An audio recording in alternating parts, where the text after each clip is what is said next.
প্রবাসে কেটেছে কয়েক বছর। দেশে ফিরেছিলেন প্রায় শূন্য হাতে। সামনে ছিল এক ধরনের অনিশ্চয়তা, সংসার চালানোর দুশ্চিন্তা। কিন্তু হার না মেনে বাবার ছোট্ট ফলের বাগানকেই বানিয়েছেন জীবনের নতুন ভরসা। মাদারীপুরের শিবচরের সেই রাসেল মিয়া এখন সফল ফল চাষী, যার বাগানে প্রতিদিন ভিড় করছেন ক্রেতারা। সৌদি আরব থেকে দেশে ফেরার পর ২০২১ সালের দিকে বাবার ১.৫ বিঘার বাগানের দায়িত্ব নেন রাসেল। ইন্টারনেট থেকে আধুনিক ফল চাষের কৌশল শিখে ধীরে ধীরে বাড়াতে থাকেন বাগানের পরিধি। মাত্র কয়েক বছরের ব্যবধানে সে বাগান এখন ৮ বিঘায় বিস্তৃত। এখানে রয়েছে পেয়ারা, মাল্টা, কমলা, আম, ড্রাগন ফল, লেবু ও কলাসহ নানা জাতের ফল।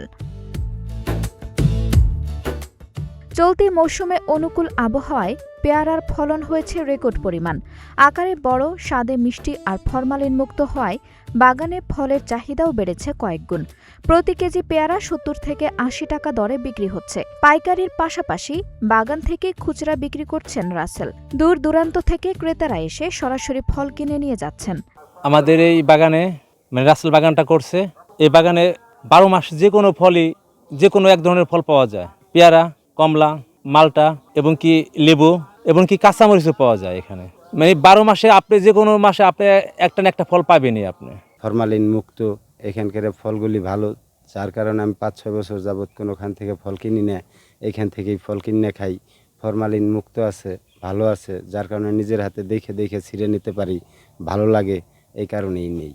জীবন অবাক না করলে কে করবে? ২৮% মিল্ক ফ্যাটের অবাক করার সাথে ফ্রেশ মিল্ক পাউডার। জীবন অবাক করুক প্রতিদিন। উপজেলা কৃষি অফিস জানায়, শিবচরে ফল চাষের পরিধি বাড়ছে। আধুনিক প্রযুক্তির ব্যবহার এবং কৃষকদের আগ্রহ বৃদ্ধিতে নতুন সম্ভাবনা তৈরি হয়েছে। সৌদি আরব ছিলাম, সৌদি আরব থেকে দেশে আসছি। আসার পর ভাবলাম কি করা যায়। পরে দেখি আমার বাবা বাগান করছে। বাবার বাগানের পাশাপাশি আমিও বাবার সাথে এটাই শুরু করলাম।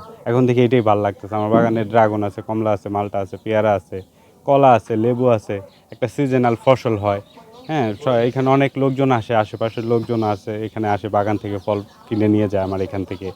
হ্যাঁ, নিজের হাতে ছিঁড়ে খায়, মজা পায়, ভাল লাগে।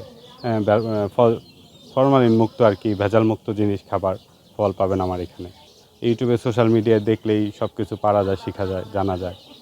আবার ওই যে সারের দোকানে যারা ওষুধ বিক্রেতা আছে ওনাদের কাছ থেকে পরামর্শ নেওয়া যায়। কৃষি অফিসার আছে, ওনাদের কাছ থেকে পরামর্শ নিয়ে বাগান করলে চাইলে করতে পারবে যে কোনো মানুষই। কৃষি অফিস থেকে আমি সহযোগিতা পাইনি আমার বাগান উপলক্ষে এই পর্যন্ত না। যদি কৃষি অফিস থেকে স্যারেদের ভালোবাসা যদি থাকতো বা পাইতাম, তাহলে আর একটু আগাইতে পারতাম, ভালো থাকতাম, আর একটু ভালো কিছু করতাম। রাসেল মিয়া সমাজের জন্য একটি দৃষ্টান্ত। লাখ লাখ টাকা খরচ করে জীবনের ঝুঁকি নিয়ে বিদেশ না গিয়ে দেশে কৃষি কাজের মাধ্যমে যুবকরা স্বাবলম্বী হতে পারে।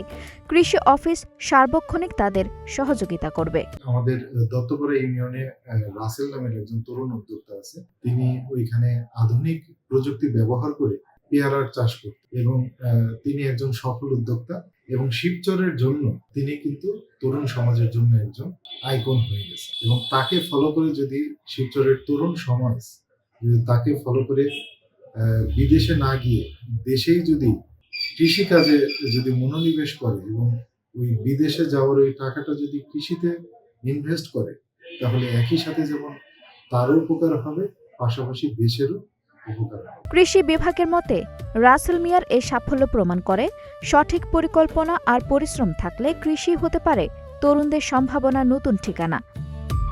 আঞ্জুম হক আরবি, নাগরিক প্রতিদিন।